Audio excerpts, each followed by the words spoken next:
Scott, the result yesterday, not what you're after. What do you feel about it sort of 24 hours on? Yeah, it's extremely disappointing. We got off to a bit of a slow start and it hurt us early, but to Fremantle's credit, I think they played really good football. Probably closer back to almost their best sort of footy. So yeah, we just didn't quite adapt quick enough. The slow starts have been an issue the past few weeks. Have you been able to put your finger on why you guys aren't getting out of the blocks? Not really, no. So we'll discuss it this week. We'll let the coaches review it and see if it's a tactical thing or if it's a mindset sort of thing.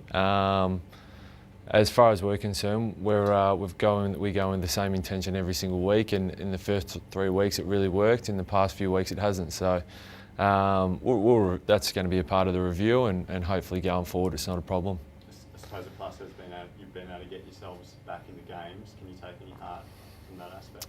You can. I think it shows encouraging signs that you're competing. You know, the teams that we've got back in the games with are pretty good teams. So it shows that you can match it with the best. But to match it with the best, I think you need to start from the start of the game.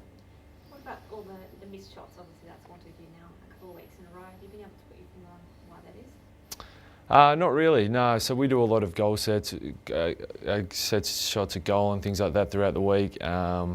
We work really hard at it. Sometimes, you know, like starts of games, it can just be a mindset thing sometimes. I know I've been a culprit of a couple of easy goals that I've missed. So, you know, we'll just keep practicing, and that's the only way we can try and get better, is just keep training it under pressure, and hopefully it comes good for us. Can it be a mental thing as a group, I suppose, when a couple of blokes miss and then it sort of seems to exacerbate and you all keep doing it? I don't think so. I think it probably, you know, you probably miss a good chance to get some momentum going throughout the game. But in terms of actually stopping the group, I think the momentum's still there. If we've kicked 1 goal late, there's a lot of momentum there, but we're just not finishing off. And that just gives the opposition a chance to stay in the game. Does it become a confidence and a mental thing subsequently when it happens so repeatedly, though? Does it add more mental pressure that you've got to nail a goal, we've got to stop this rot? There's probably more pressure to kick goals because you know you're wasting opportunities, especially against good teams that we're versed. Opportunities can be very few sometimes, especially with a team like Fremantle who like to play a very defensive game. So when you get those opportunities, you know you got to take the bull by the horns and kick them. But unfortunately we didn't, and probably put ourselves under pressure a little bit. So you're a week short now. You play GWS this week. You're at home, you probably should win it, but then it's the bye. Do you have to sort of reassess what the season might be offering to you? Do you still harbour or aim for top final or top 8 in finals or something, or do you reassess after such a couple of poor losses? We'll definitely reassess. I think we'll get to the bye. We'll focus on this week and aim to win this week, obviously. And then we'll reassess our goals, where we're sitting, and we'll reassess all parts of our game and see what needs to be improved on most.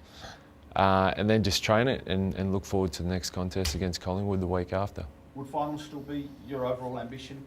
The coaches talk about improvement, all the senior players like yourself. We want to improve on last year. Is it finals as the best measure of improvement? I think that'll come with time. I know we've talked about improvement, and it really is the main aspect. We keep improving in games, keep learning Simo's new game plan. We think we're heading in the right direction, and we've lost to some pretty good teams. I think last week we probably missed a good opportunity to beat Carlton, but besides that, I think we've lost against some quality opposition. So that's the aim this week, and going forward is to keep improving, and then that'll all take care of itself. If things are on the right track, you're comfortable with the way things are going. Can you give us an indicator? What's the best indicator that you are heading in the right direction? Probably the way that we play football throughout games, when we're getting back in the game or at certain stages in games. I think we're competing with teams, we're stopping momentum, probably a little bit too slow and giving them 4 or 5 goals. But to get back in the game and our offensive ball movement, to get back in those games has been really efficient, it's been really good. So from that point of view, that sort of stuff has been probably the most encouraging sign for us. Scott, your role has been a conscious decision either in the past couple of weeks or this year to play again as a bit more of a follower or attack? Not necessarily. It's still a week by week basis. The last couple of weeks we've gone with. We went hard with Murphy. Unfortunately, I couldn't get the job done. I didn't play my role well enough. And then on the weekend, around quarter time, we decided it was time to try and lock down. So it's going to be a different thing each week, different teams you come up against, and yeah, completely different situations. In what role do you think you offer the best value to the team? I try and be flexible. So I try and have a lot of areas to my game, and hopefully that's why I get picked each week. But I don't have a set in concrete to say this is the best way I play footy and I need to play this way to help the team win. When you are given a job, Scott, do you enjoy it when you are given a specific job on a specific? Yeah, I do enjoy it. I think playing on the best players in the AFL is an awesome experience. You get to play and see what they do. And then it's a real mental challenge on learning how to beat them and figuring out what weaknesses they do have that you can try and expose. It seemed pretty physical out there. I mean, there was a couple of times that you were crouched down behind play, and we saw the Monday and Fife incident. From your perspective, what was it like out there? Yeah, it was physical. I think all derbies are always physical. It's always got that little bit of extra intensity in it. But all in all, I think that's just what comes with Western derbies. Did they target you, do you think, out of probably frustration with their tag? No, I don't think so. I think they protect their best players as much as possible, and it's a credit to them. That's they try and release their best players, and I think that's just a conscious decision that they do every week. I don't think they necessarily make it. They go at one person. Yeah. Did anything they do to you yesterday off the ball seem unfair? No, I don't think so. No.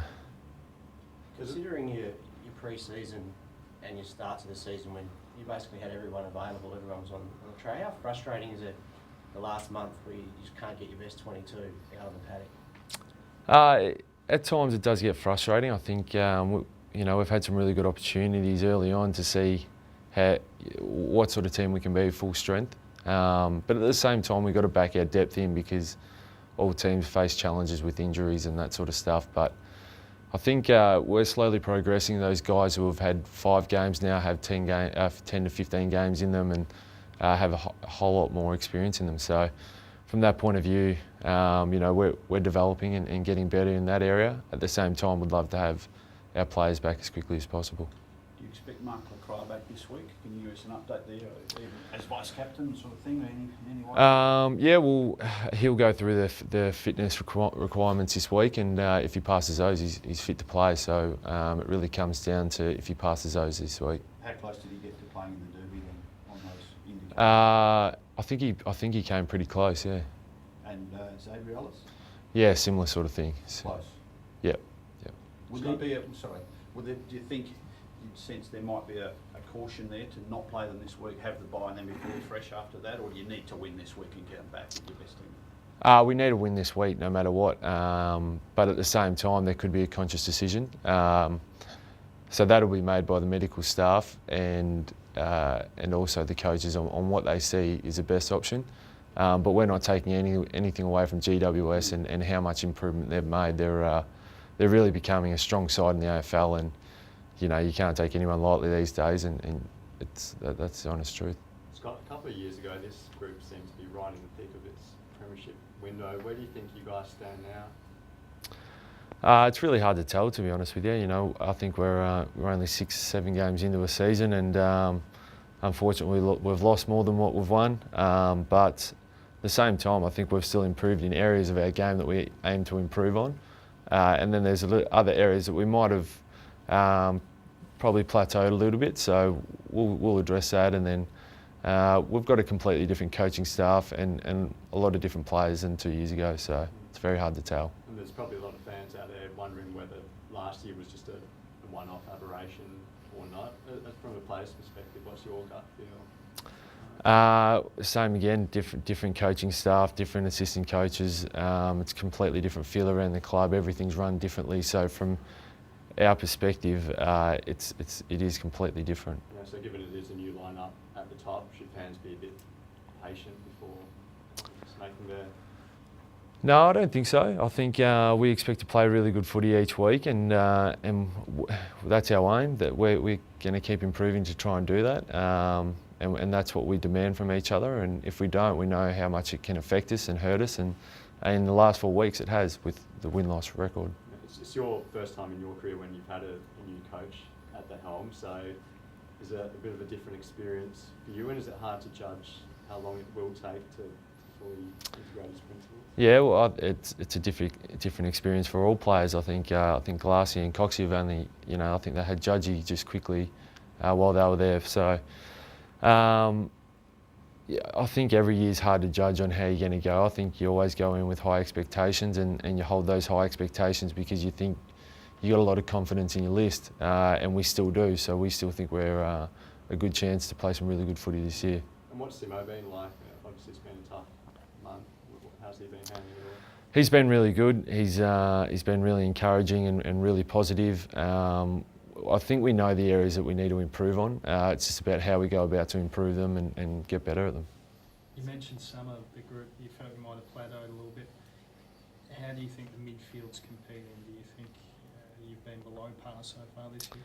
Yeah, probably. I think as a group we've probably been a little bit, like you said, below par on our expectations. I think throughout the pre-season games I thought we competed really well. So we know we've got the talent and the drive to do it. It's just a matter of getting it done.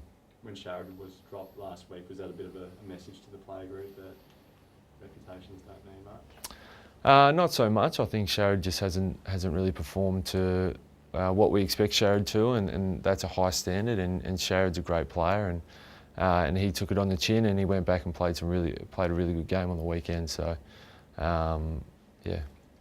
There's a few people on radio that were obviously quite surprised about him being dropped and just automatically threw up. There must be something more to it.